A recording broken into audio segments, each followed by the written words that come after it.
Salve galera do YouTube, eu tô aqui para fazer um pequeno esclarecimento sobre alguns termos que eu utilizei nos vídeos que eu fiz com o tema do que é ser professor do Estado na Baixada Fluminense e na cidade do Rio de Janeiro.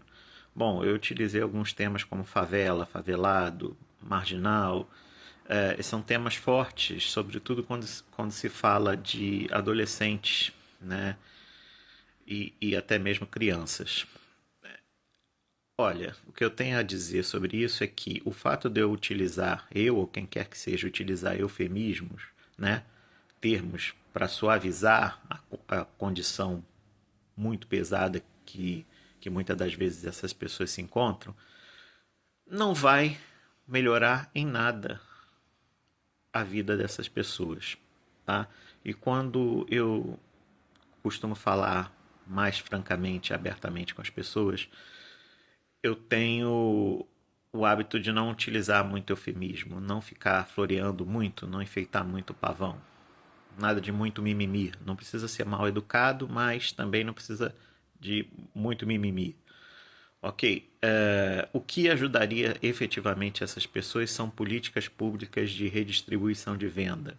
É o poder público entrando na favela promovendo segurança de qualidade, saúde de qualidade, educação de verdade e oportunidades de empregos com salários decentes, dignos, que permitam essas pessoas obterem acesso a uma moradia de qualidade, não uma moradia precária, né? E não a um lugar onde não se tem nem sequer o saneamento básico, ok? Então, na verdade, é isso que eu gostaria de estar esclarecendo aqui com vocês. E também citar aqui que, de acordo com o IBGE, em 2025, 10% da população brasileira monopoliza 40% do PIB. Olha só, pessoal. E o aumento do abismo entre os ricos e os pobres aumentou.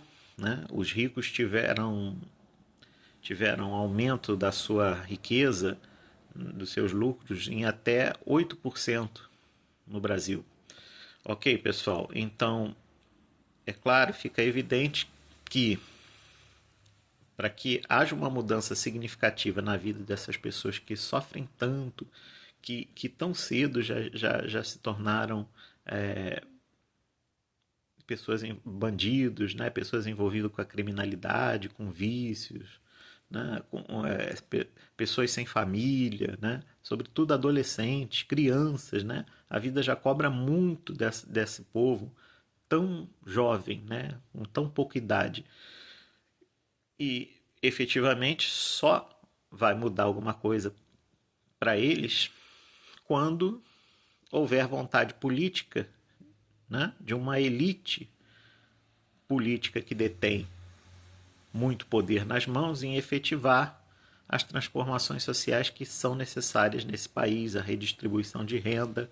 É claro que nós não estamos falando de uma única pessoa, um presidente, um chefe de Estado que vá fazer todo esse milagre sozinho, ainda mais num país de proporções continentais como é o Brasil, que ocupa praticamente metade da América do Sul e é o quinto maior país do mundo. Tá? Então, seria essa, essa reforma na sociedade brasileira ocorreria por vontade de um grupo que detém muito poder nas mãos, muito poder político nas mãos para efetivar essas mudanças na sociedade. Ok? Então esse é o meu recado aí, ficou esclarecido de que eu preferi não utilizar termos eufêmicos e, na verdade, a reivindicação, as minhas colocações aqui aqui nesse vídeo, né? Aqui nesse papo que a gente está tendo, em relação à melhor distribuição de renda, não está relacionada a comunismo, tá? Muita gente, talvez ao ver esse vídeo, pessoas leigas no assunto, num país extremamente polarizado politicamente, podem equivocadamente fazer algum tipo de associação com o comunismo, tá? O fato de um país ser capitalista, né, não significa que esse sistema vai ser praticado da forma mais desumana possível, mais vil possível.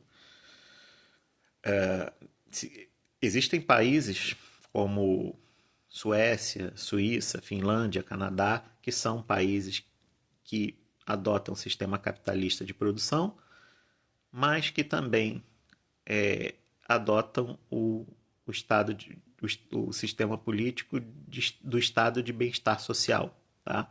Os dois coexistem em um único sistema político-econômico. E é possível, o Canadá já provou que é possível ser um país capitalista e, e, e se preocupar com o bem-estar social dos seus cidadãos, assim como também o capitalismo pode ser praticado de uma maneira extremamente vil, extremamente cruel, extremamente desumana, o comunismo também pode ser praticado dessa forma.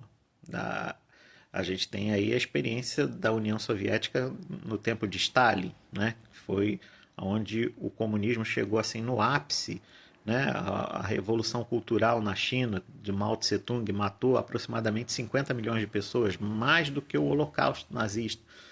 Enfim, enfim, a gente precisa ter essa maturidade de entender que qualquer sistema político-econômico pode ser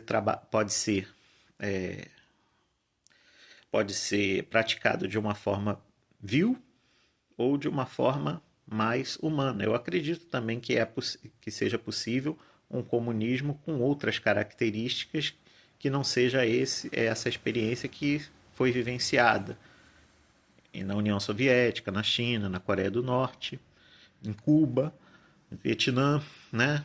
Mas essa experiência o Brasil, perdão, essa experiência o mundo ainda não viveu.